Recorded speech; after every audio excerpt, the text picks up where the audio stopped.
Ja sam pravi Zagorec, djelam u čistoće. Ak se jake ženi piti mi se oče. Mene se ene gemištili pivo, al najbolja paša kad mužiko je živo.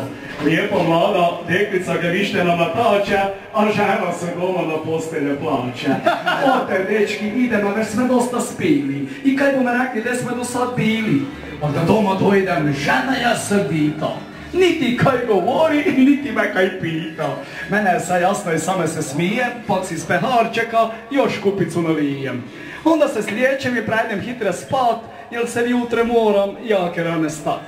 Al prije nek me vura na posel zbudi, ženu dobre ščešem, da najše me gledi. A pred hižu jura me z autem trubi. I on je vajda časov, pak mu se žuri. I tak bo me pak od jutra za ran kupili smetje, kak i saki dan.